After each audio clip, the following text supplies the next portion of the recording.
Hello, we're back. Finally. Yeah, it's been a while. It's been a hot week. We had Yeah. a homeschool convention that we went to. First of all, this is DadSchooled podcast.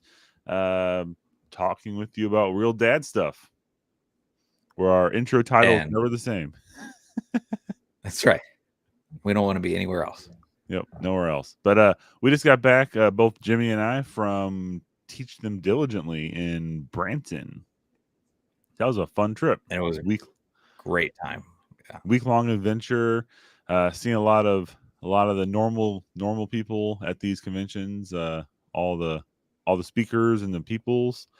We had who was the keynote? Ken Ham, right? In Ken Ham. Ham. Yeah. So it was a good time. He spoke and then rushed off to another event, but had Heidi St. John, Ken Ham, a lot of normal people. But it was good. A lot of encouragement, a lot of ideas. Bought some new school curriculum. We got some good times. All the Yeah, things we that came home with lots and lots of bags full of books. It's always one of our kids' favorite things is the expo hall.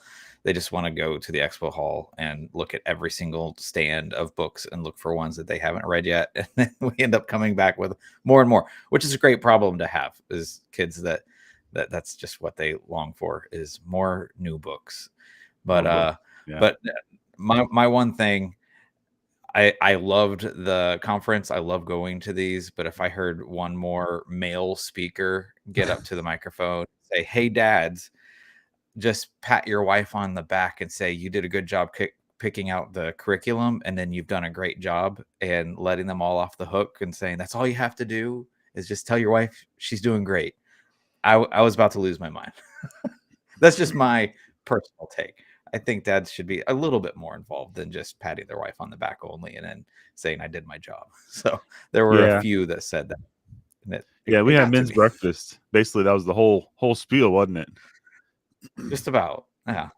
Yeah. The Yeah. We breakfast was great. They had plenty of food this time, so that was good. Yeah, plenty of food. It was good breakfast. Good breakfast. Not terrible speaker, but it was the gist of a lot of the conversations directed at the men this time were in fact encourage your wife because she needs you, and I would agree with Jimmy. I think this homeschool convention and many others, but more so this one, they are geared more toward women, and the stigma Mhm. is more that the mom is doing the teaching and the dad is going out in the world making a living. uh Even though there's undertones of the dad being a man of God and even being a pastor potentially. I've seen a lot of those situations in some of these talks, but they did focus a lot on coming home from that job and taking over the kids from mom who's had them all day and giving mom a break. I think that in today's world that is shifting a bit and the guys are more involved. Guys might even be working at home. In my situation, I work at home. um, I'm not the main teacher of our family, but I do find myself often very involved in the lessons. If I walk upstairs for coffee and they're talking, I get involved. I'm right there. I add my annoying comments that get eye rolls from my wife. So I'm involved. Um, you know, so my wife's not alone in this battlefield in our house. I know, Jimmy, your situation, you're the one who teaches your kids primarily, right? Yeah, I mean, we're probably like 60-40, 65-35, something like that. And right now, most of it's on me. But ultimately, I mean, my final hot take soapbox on the whole thing is just making the realization, helping other dads realize you didn't grow up in the same home as your wife. You don't have the same story as your wife, the same background. You come with different experiences. You come with different knowledge and attitudes and information than what your wife does. And to check out and say, "Oh, that's my wife's job. She's the homeschooler." You're Hmm. honestly, you're robbing your children of some amazing information, new knowledge, you have something to offer is my main point for dads. And just having it be said, yeah, just pat your wife on the back and you've done a great job. Like, no, no. And I'm not saying you even have to take on even 10% of the homeschooling. If you do, awesome.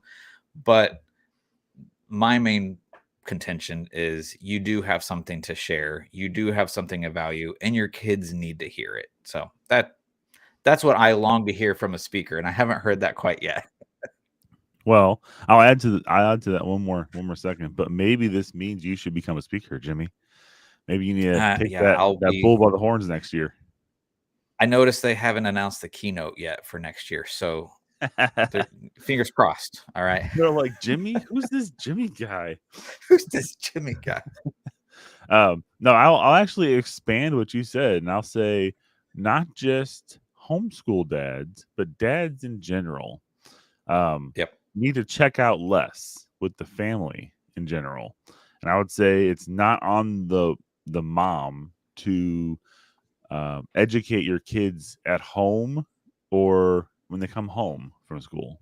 Either way, I think it's important that dads stay involved in the parenting, the discipline. It's not mom's job to do any of that stuff. It's you as a family. You got to be collectively aligned and doing the same thing. It's not a competition. It's not a, oh, dad handles the discipline, mom is the coddler, mom provides food, mom cleans that. This is a union between you and your wife on the battlefield of raising kids, and you need to treat it that way. It's not like, she's your companion, she is your fellow soldier in arms against the forces of children.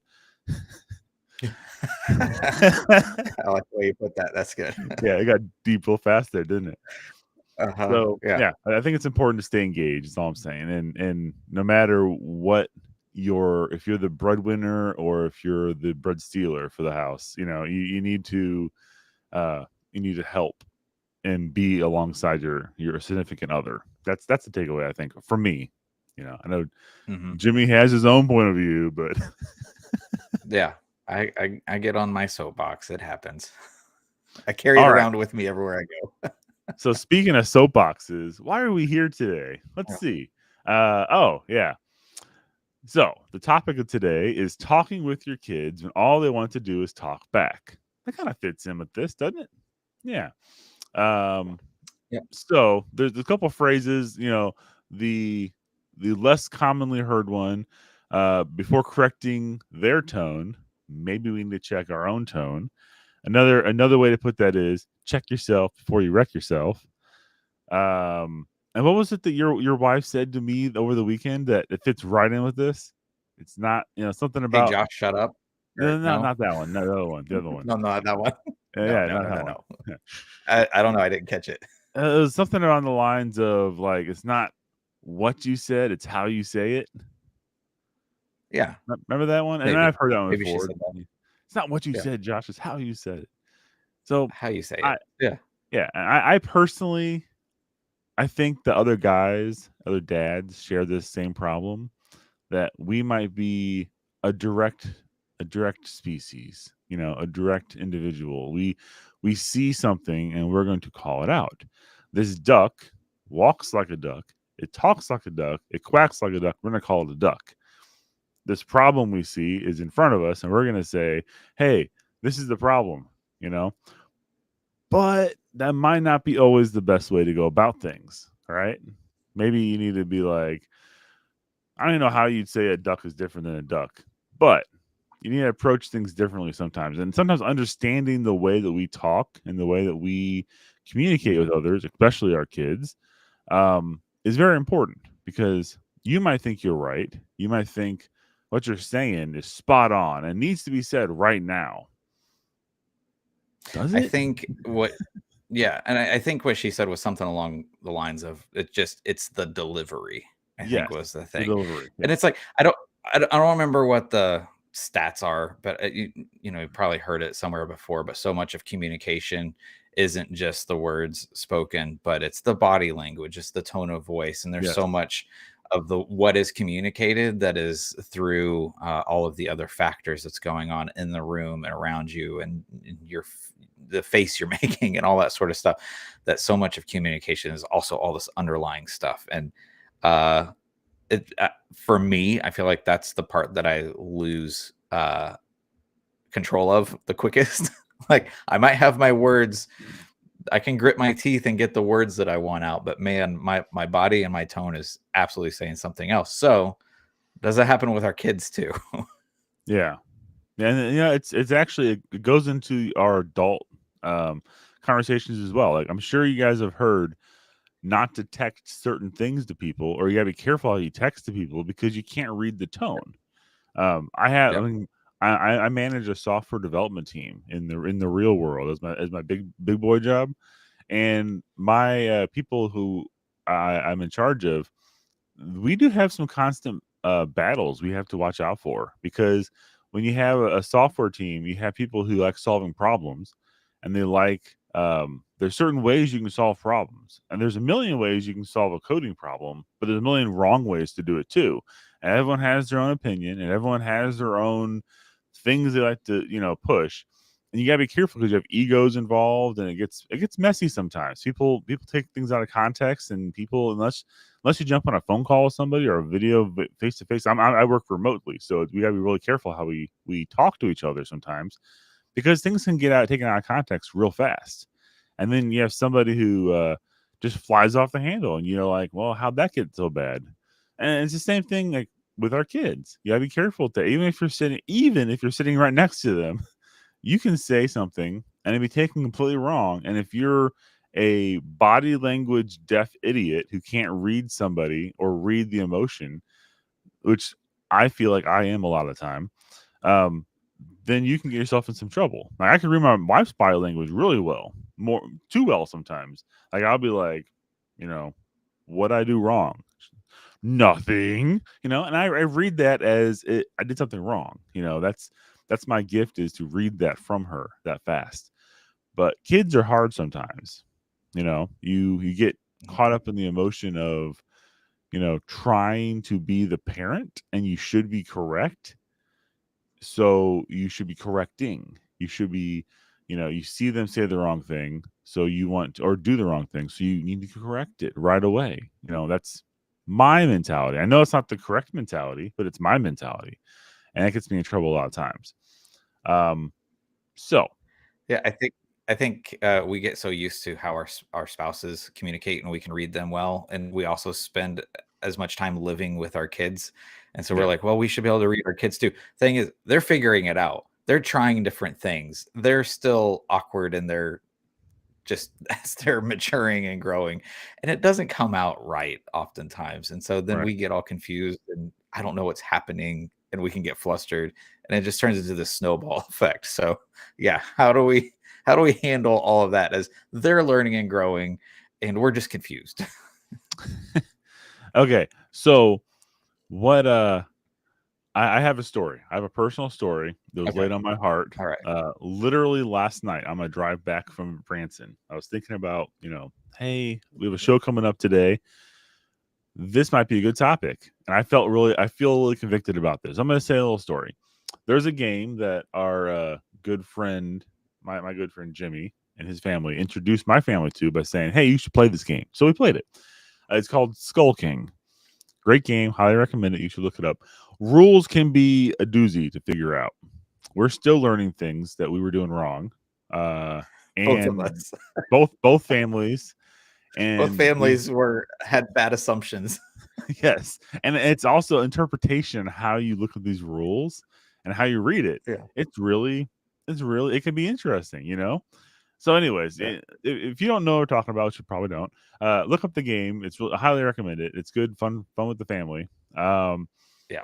in a nutshell, after we got together with Jimmy and his family, we played until to late into the night, had a good time. We played this game in our condos we stayed in. The next night, my family played it again, just my family at our condo kitchen table, and we were doing terrible. I was doing terrible. I got negative 300 points, which is bad. Like, I went the opposite way. I lost every single thing I could lose except for like the first one or two. It was terrible. Um, And I know people listening don't know what I'm talking about, but it was a bad game from my part, and I don't think that played That's into this. Like I'm pretty good about losing. I think I don't get nasty, and I do turn the tables and try to take other people out and make their game tank sometimes. I don't think I was doing that in this game. I was just kind of playing. Halfway through the game, I will say there was a little disagreement on the rules of what was going on. We had the rule book out and we're reading it again and again. And my daughter, one of my daughters, she's 11. She was very strongly convicted that she was right, and she was talking to her twin sister uh, in a not so nice tone. Let's just put it that way. And this is a battle we're facing. They're growing up, and I get it. There's lots of things involved. Um, the scary word for dads, hormones. Things are just happening in kids' lives at this time, right? And yes. and I'm aware of these things. I'm not deaf to those things, right? Uh, but in the moment, I heard my daughter say something in a tone I did not like, and it flipped a switch in my mind. Like I'm like corrective dad pants on, right? So I turned at her and I told her that's not how we talk. That's not how I corrected her, right? And then I also thought I was right in the rule assumption. This is the biggest mistake, probably. Well, now this is the second biggest. The worst mistake was how I was talking to her. I was talking at her. I wasn't talking with her or to her. I wasn't trying to communicate with her in a way that was loving or kind. I was communicating with her in a way from authority that I thought I was possessing and correctness, which I was not possessing. So I told her this is how it's supposed to be and don't talk that way to me. Right? I could Mm. see her eyes swelling up. She looked at me and she was like, "But I'm right?" And I was like, "Yeah." I went off on her, right? My wife's across the table. I don't know if I was just not in the ankle kicking range from her because she couldn't kick me hard enough or fast enough, or she didn't even try because I guess I was too far away. But she looked at me with like, "What are you doing?" eyes, "Stop talking" eyes, tone eye, all the eyes I was getting. And I, being the quick individual I am, I picked up on it and I kind of stopped. I was like, okay, and then I went to my default, like, fine, whatever, kind of, mm, you know, and that didn't help. And she started openly crying. I was like, well, now I feel like trash. Great job, Dad. You ruined this whole evening. So we we came to the resolution that she was right in the rules. Dad was wrong. Oh So it no. was kind of like an awkward moment of, okay, let's keep on playing. So I'm gonna tell you the resolution to that story in a little bit here. But it was not a very proud moment for me. It was aggressive and it was not the correct way to communicate. And I knew that as soon as I went into that mode and as soon as I started yelling or talking at her sternly, Mm. I knew it was wrong. I knew that I wasn't winning any battles here. I was talking to her. I felt like I was justified, but as soon as I said the things I said, it didn't sound justified coming out of my mouth. Like in the emotion behind that, I was like, "Yeah, I'm gonna be right." And as soon as I said it, I was like, "Crap, I done messed up." I So, mean, it's a perfect example of how quickly things can escalate, and especially if we have it can be the tiniest little piece of pride or ego in ourself and the "I know I'm correct" sort of mentality, and how quickly that can derail things, and especially in a situation where we think we're right and we're actually not. And things can move fast, and it happens to all of us. And being mindful of when it's happening to me, how can I turn that around quickly, or if it's one of my kids that is dealing with that. Um, it's a lot to juggle, especially with a growing family, with the number of kids you have, and then just as they're growing up, like mhm, man, it's a constantly changing battlefield every day. it is. Yeah, and that's a good point. Like, I have a teenager, I have twins in the middle, and then I have a 6-year-old. And Yep. it's different tones, different battles, different ages, all at the same time in the same moment, the same location. And it can be a lot. And I know there's some dads out there who probably just have one kid and they're like, "Oh, my life is over." And then they hear this and they're like, "My life is so much better." But every and I'm not trying to discount one person having one kid and having less problems because I have 4 kids, blah blah blah. No. You're in the battlefield also, and those problems are very real because you got to think what we do, and this is scary for me. What we do affects these kids. What we do forms their lives in the future. And even the silliest things that you think are important in the moment to get across aren't always the lasting important things that really matter. Honestly, like 20 years from now, is my daughter going to remember this great vacation and a number of times we mini golfed as a family? Maybe. Is she going to remember that one time dad yelled at her really harshly and made her cry in front of the family? Probably. Yeah. But the next thing I do is going to matter so much more. That's the important part to take away from all this. So I'm not going to ruin it. I'm gonna say this to the end of this conversation. I'll tell you guys what I did. Okay. So you guys stay with us. You can't just log out. Okay, guys? I like the cliffhanger. Yeah, cliffhanger. So, where are we? Where are we? I skipped around on this one a little bit, so it didn't. Sorry. That's all good. Good story. You got me hooked. Got you hooked. You're like, tell me. Yeah. I want to know what the missed rule was. We'll talk about that off air. I actually did spring this on Jimmy this morning. I was like, hey, I got something for this, and he's like, okay, whatever. Yeah. He's so easy to work with. Yeah, I haven't heard this one yet, so yeah. He hasn't heard the ending yet. I guess the important thing take away from that first part is our kids are learning conflict and conflict resolution from watching us. Right? They learn everything from us because we're their primary source of education. Now there is something you got to be careful. And this is gonna be another soapbox for both of us probably. Depending on how you educate your kids, if they're in the school system, in the system, or if they're at home, or if you're in a co-op, or if you're in a Christian school, or whatever you're in, you got to realize this: our kids are sponges. They learn. If they're not at home with you all day long, learning from you, they are with somebody else all day long, learning from them. What mannerisms are they picking up from that person they're around? That teacher that they're in front of, in front of them. What are their agendas that they're pushing? Agenda could be good or bad. It's just something that's for them. They're pushing their own personal agenda. And if it's hopefully it's Christ filled, hopefully it's something that's uplifting and spiritually healthy for your children, no matter where they're at. But even at home, and let's just talk about the outside the 9 to 5 time zone, right? I'm talking before 9 and after 5. When your kids are around you and your attention is probably on your kids the most at that point in time, I'd probably say,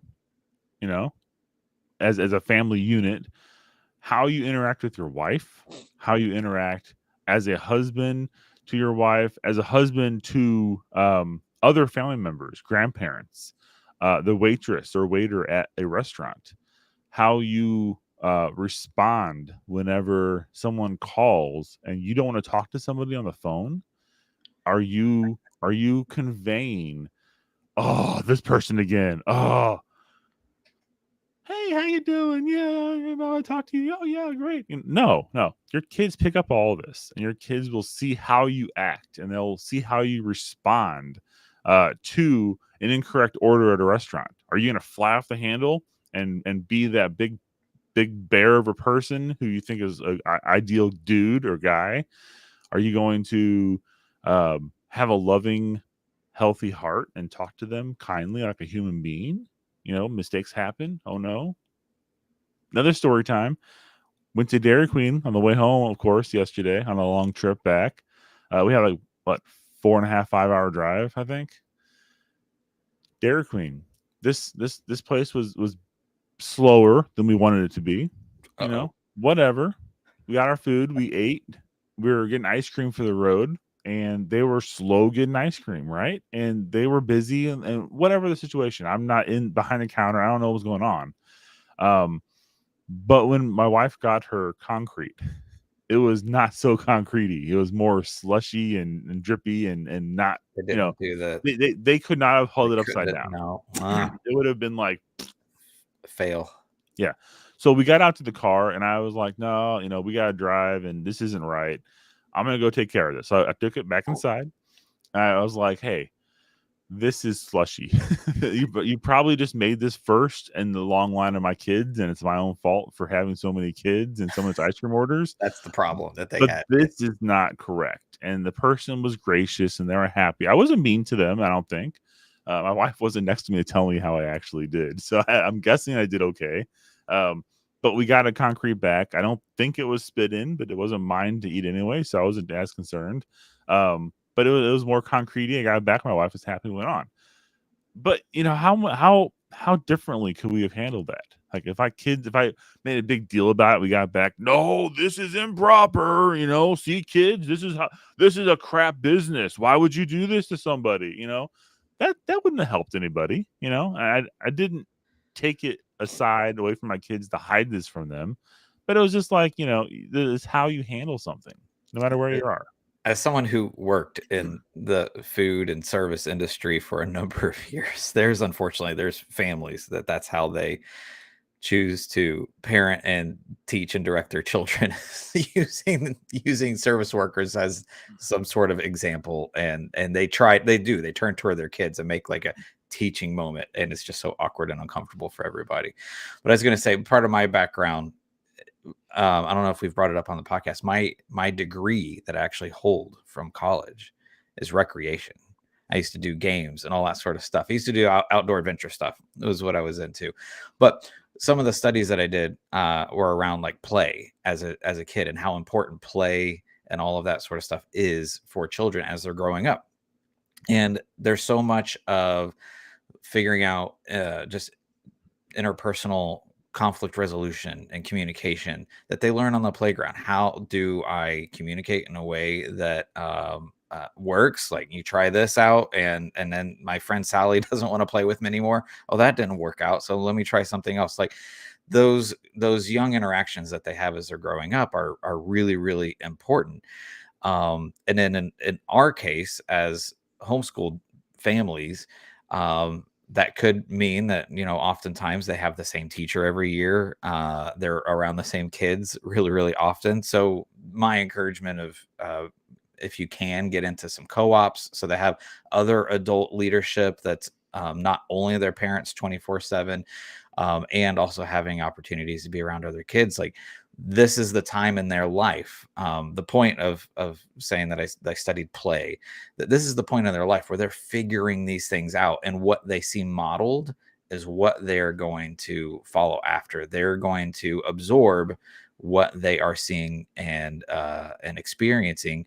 And especially that's a challenge for homeschool families. And that family that just they haven't figured it out, and then when they do show up at your community event, you can tell, yeah, that family hasn't. Their kids are still really struggling to figure this out.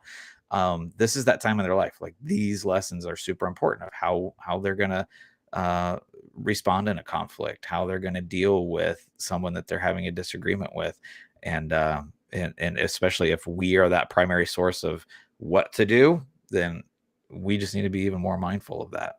Yeah, and I think a very scary realization is how much I think a certain generation has missed the mark on doing this correctly. And I'm going to quantify that statement right now. Think of the elections that just happened. Think of the dividedness of our country. You're either far left or far right or whatever, right? And you can't have certain conversations with some type of people sometimes. Like, there is pure anger behind that because they were never taught that they could have a conversation with somebody that disagreed with them. They were never taught that as a kid. So just what you were talking about, conflict resolution, communication styles and whatnot. There is a gap in teaching that someplace in today's society that eventually, like, you think it's just playing and how kids interact, but it actually affects you long term. Like, it gets, when you're an adult, you gotta look back and how did you learn to be this nasty to somebody if they disagree with you? Was it your parents? Was it you just being misguided? What happened? Mhm. Well, just the fact that even, COVID was 5 years ago, the whole shutdown period. Yeah. And so now there's that wave of students who were middle school, early high school, and now they're moving into adulthood, but they had large portions of their life where they were pulled away from their friends, pulled Mm, away from yeah. community. And there's some kids that are still experiencing their challenges of they had that time of figuring out life kind of taken from them, and so there's a lot of learning that needs to go on there still, I think. Yeah. Shoot, this cast is going to go over today.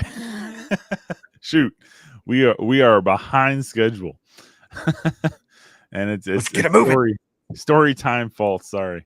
I Um. know, yeah. So let's see where we at. I guess questions you have to ask yourself. Is it frustration or fear? Um, when you're looking at your kid. Let's go back to the kid scenario. Looking at your kid and they're starting to have that attitude, start to have that disagreement with you or somebody else, and you're looking at them. You as a parent, you as a dad, need to take a step back from your emotional, put your emotional waders on. You need to think: is it frustration, fear? Are they feeling disconnected from something? Are they feeling disrespected? If you're a dad who always preaches respect, respect, respect, yeah, respect me, your kid's gonna pick up on that, and they're gonna want a little bit of respect themselves too. And your initial Mhm. response might be like, "You don't deserve respect. You're a little kid." That's the wrong tone. It's the wrong way to think about things. Um, Yeah. to get respect, you need to give respect in a sense. You need to be worthy of being respected, and it's up to us as dads to recognize those little moments that they um, do need respect from us and need to have a little bit of humility from us. Whether your son or your daughter, um, you know, in my experience so far, sons have a little bit of different chemistry going on at different times. I didn't notice this shift in my son until probably now, maybe within the past year at age 13ish. It's getting a little more interesting. My girls are a lot earlier. They're 11, and I'm seeing this emotional and hormonal shift in them and how their emotions change on a monthly basis. Man, it is scary sometimes. It's like one day you're the sweetest daddy, and the next day it's like you are doing it wrong. It's like, I'm sorry, you know, but it's not always your fault, as much as they might seem Yeah. to think it is. You just gotta be conscious that people experience different things, different days, and even our little kids can have that as well. They have good days and bad days, and to look at the heart of the matter or the heart of what's going on instead of just reacting emotionally to every decision or everything that they do. Yeah. So So then how do we check in and keep that uh sorted out in a healthy way? how do we? Well, what question could you ask yourself, Jimmy, to double check that? It's that whole, yeah. Am I? You kind of said it earlier, but am I speaking with you or am I speaking at you? Like, are you actually part of this solution together? Like, we're gonna work through this together, or I'm just gonna say, my way or the highway sort of Right. thing. I mean, I had bosses when I was early on in Starbucks forever ago and a new barista, and I had my supervisor or manager that I liked working shifts with them. This person hated working shifts with that person Mhm. because this person would be throwing things against the wall and shouting at everybody. But this person, the one that if you were doing something wrong, they corrected you, but they did it in a respectful manner. Like, I found that when I showed up to work and I knew that they were going to be my boss that day, I actually worked harder. I worked better. I did things in a more cohesive manner than whenever I was with this person. This person, I just kind of kept my head down and tried to stay in the Mhm. shadow, and maybe didn't put forth all of my full effort because I just didn't care about that person because of the way they treated me or the way they made me feel. And those are kinds of things that stuck into my mind when I was becoming a dad. Like, oh yeah, like the way that that boss treated me, like that's how I want to be as a dad. I want to draw the best out of them. So am I doing the whole at them or with you thing? We're going to work through this together. We're going to figure this out together.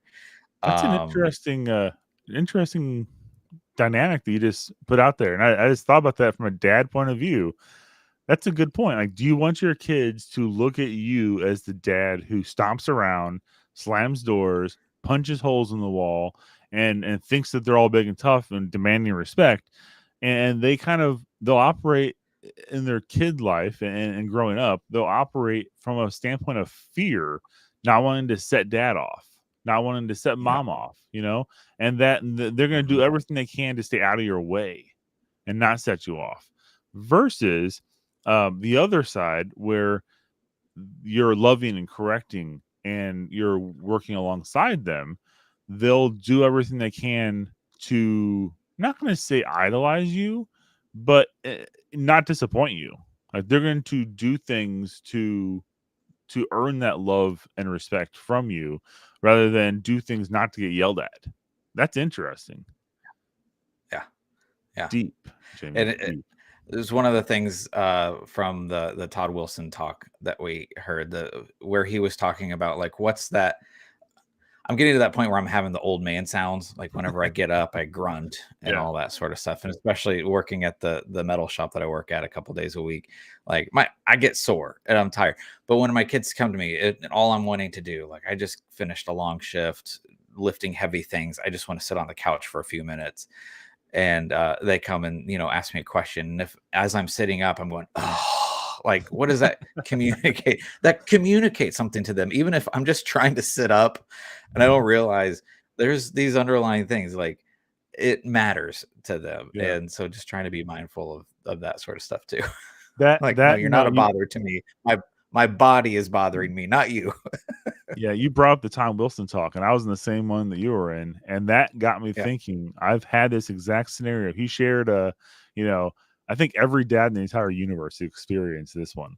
You sit down at a restaurant, you just get your food, you cut it into this perfect looking steak, and your kid goes, "I have to go to the bathroom," and the mom looks at you, and you look at your steak, you sigh and get up and you say something probably on the way to the bathroom like you could have gone before we sat down, you could have blah blah blah blah blah.